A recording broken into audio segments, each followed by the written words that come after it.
This is the Big O Show. This is the Big O Show. All right, it is time to unleash the Wolf Pack. There he is, ready Let's to go. do it. So when you hear that the NFLPA is bracing for an unprecedented call by the NFL in the Watson case, what does that say to you, my man? I mean, it puts a year on the table. I think that's, even more possibly. I mean, I think that coming in, a lot of people Why not speculated. indefinite? Why not So the indefinite? That I way, heard, it could be 3 months or it could be a year and 3 months. Indefinite. so I heard you talk about indefinite before. The problem with indefinite, and I actually was in LA asking people about that this week, is that if you remember, Ray Rice got suspended indefinitely after the video came out of him assaulting his girlfriend or wife at the time.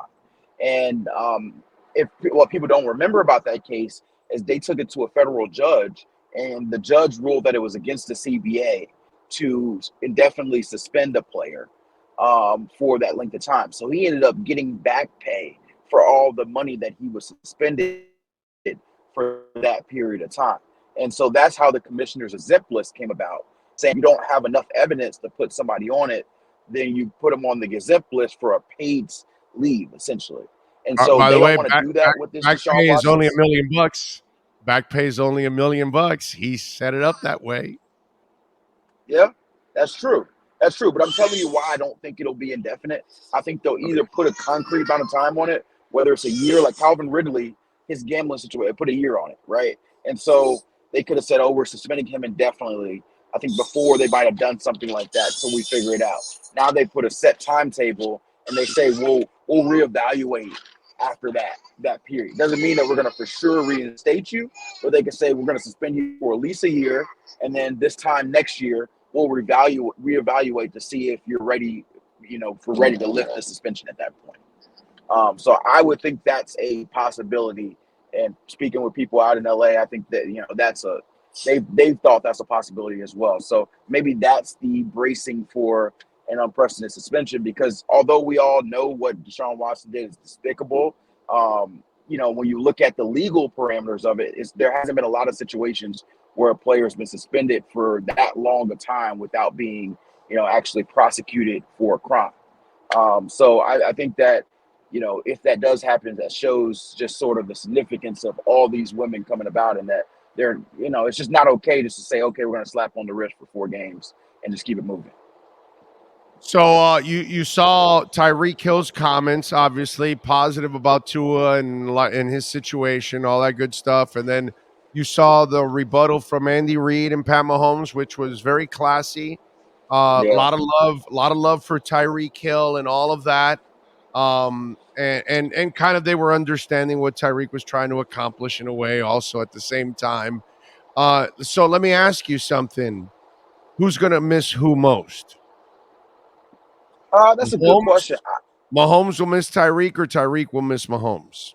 I think to an extent they'll both miss each other, but I do think that maybe the Chiefs are underselling the value of Tyreek Hill for that offense. And so I think Patrick Mahomes will miss Tyreek a little bit more. Because if you remember, Tyreek Hill was a Pro Bowl receiver with Alex Smith as his quarterback. He didn't just become this guy when Patrick Mahomes arrived on the scene.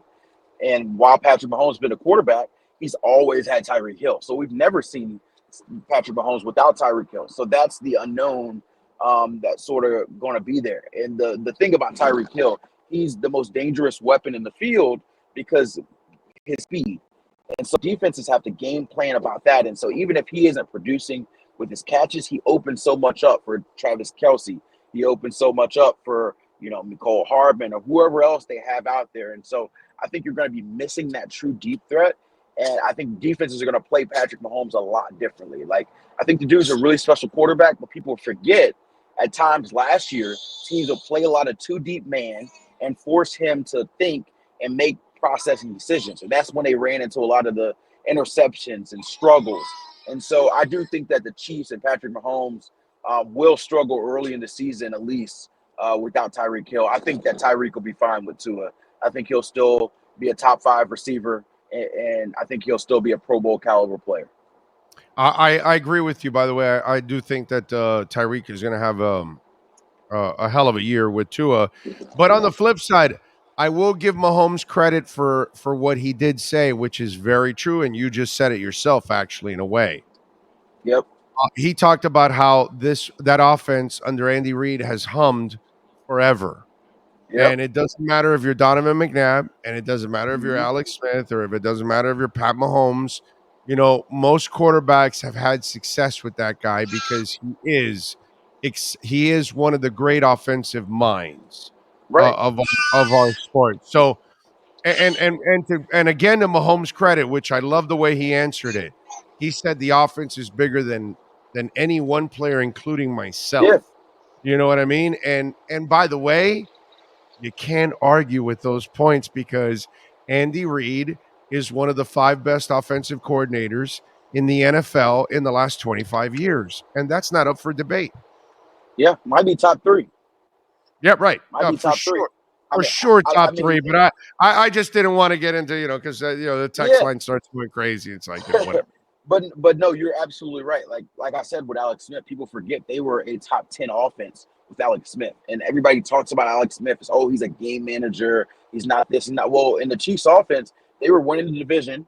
They were one of the top 10 scoring offenses with that led offense. And so yeah, Andy Reid's a big piece of the pie. The dude is special.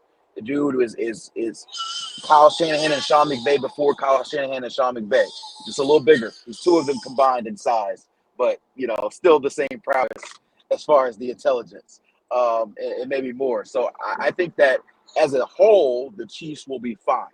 I still think that they're one of the two, three best teams in the league, but I could see them, especially month one and month two, struggling early as they try to figure out that identity and how to stretch defenses out without Tyreek Hill. That takes time. You can't just insert a rookie and say, oh, well, you filled the Tyreek role and we'll be fine. You're going to change your offense. You're going to shift. They've been bringing in a lot of bigger receivers. So they're going with size over speed. And so how does that change their offense? What type of plays do they run differently? How do defenses defend Mahomes? And so those are elements that I'm eager to see about the Chiefs early on this season. So I do think it makes an impact, but does it make them like all of a sudden, an easy force to stop? No, no way. Not with Mahomes and not with Reid. Okay. I want to apologize ahead of time because I'm going to ask you something that's probably unfair to answer, but I'm going to still ask you for the answer. Let's do it. Because I'm intrigued to see how you're thinking, because a lot of people, those of you that are watching, and that's what my job is, to make you think at times about certain things. So Right. the narrative was, hey, CJ Treader, CJ Treader, right? No, JC Treader. JC Treader. Okay, JC Yep. Treader. Hey, we're not sure if this kid at center can get it done. All this and that. Is Michael Dieter the answer? We don't know. So now we have found out, which I thought it was an experiment, but it's not. It is a Nope. commitment now to Connor Williams at center. Right. So here comes the unfair question. So has the concerns of center left your mind? And if they have, where have the concerns gone to? In what direction on the offensive line for you? Or are you still concerned about center and a certain other positions on the offensive line? How has that now changed how you think? Because the narrative was, hey, Dieter's all right. He wasn't terrible last year, but JC Treader's still an upgrade. Okay, JC Treader's not in the mix. Dieter's now a backup center and challenging guard. Okay, so how does Cameron Wolfe feel right now about the Dolphin offensive line? Did they make progress at center, or is there too much unanswered at this point for you? Yeah, Big O, I'm still concerned at center. Just being real with you. I That's still fine. am concerned at center. I think I am not a fan of signing a player and moving him positions. We have not seen Connor Williams play center in a regular season game. That's the experiment. Although they're full in on that, this could completely blow up in their face. And so I am absolutely concerned. It could work. I get some of the logic. He's athletic. You think there's more upside in a Connor Williams than you may see in Michael Dieter. Michael Dieter will probably always be kind of what he was last year at his best. Connor Williams, maybe you get a diamond in the rough and he turns out to be a really good center, but he also could be terrible and he could be benched by week 5 and you're back at Michael Dieter. Or That move would not to shock me. guard. Or move to guard. Exactly. So that would not shock me at all. And I've said this to you. I'm more concerned about the offensive line at this point than I am about Tua. I know that there's a lot of conversation about it. And Tua, don't get me wrong, Tua is going to decide a big portion of whether this team gets to where they want to go. But my concern is you're putting together a lot of pieces on the offensive line. You're trying to teach them a new scheme. And you're still counting on a lot of young players who haven't proven much of anything. And so, yes, their development will be great with new coaches, but none of that is a guarantee. And so I'm concerned at center. I'm concerned at right tackle. Austin Jackson, that he's going to get the first shot at trying to win that job. And nothing I've seen from Austin Jackson so far in his career gives me confidence that I should be confident at that position. Maybe he's better at right tackle than left tackle. Maybe the new zone scheme helps him. But those are a lot of maybes. And I'm betting a lot of maybes, and I don't feel comfortable with maybes. And so those are the two spots that I probably feel the most queasy about. They're going to be good at left tackle with Teron Armstead. As long as he's healthy, he's good there. Robert Hunt is going to be a stalwart there. I think he's their second best offensive lineman. You plug him at right guard, and you're fine. You're going to, maybe it's Liam Eichenberg at left guard. If he's there, he's still a little bit of a question too, but I liked a lot more of what I saw from Liam Eichenberg in college than maybe I saw from Austin Jackson in college. And so I'm a little bit more optimistic of him, especially moving inside, than I am with Austin Jackson. So my comfort level would be medium to high concern on both center and right tackle, and then maybe a little bit less concern at left guard. And I think they're fine at the other two spots. Man, you went Joe Philbin on me. You went a little queasy. Oh yeah. Man, I'm keeping it real with you, Big O. Like I'm not. You went Joe Philbin on me. Holy moly!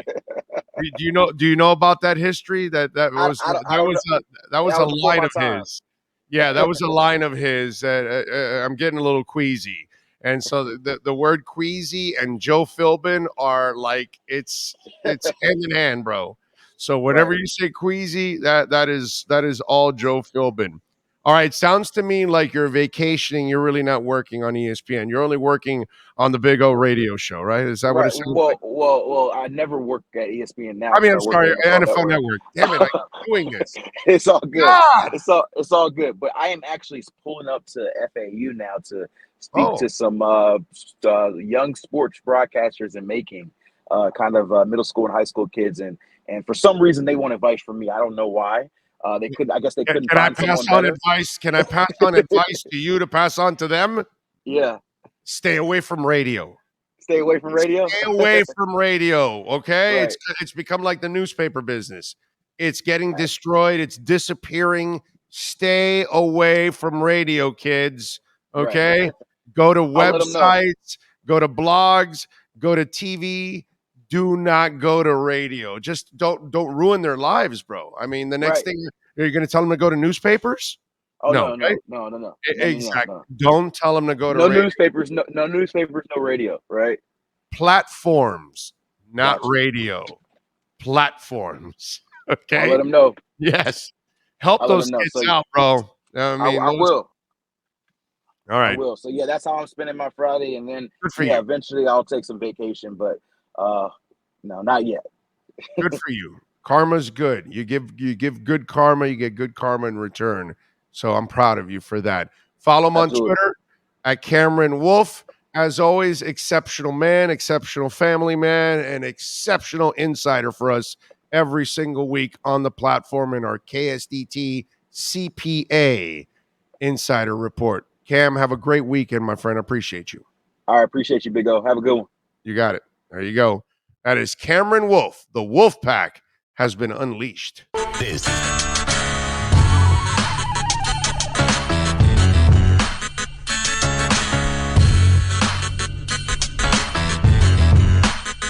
is the Big O Show. This is the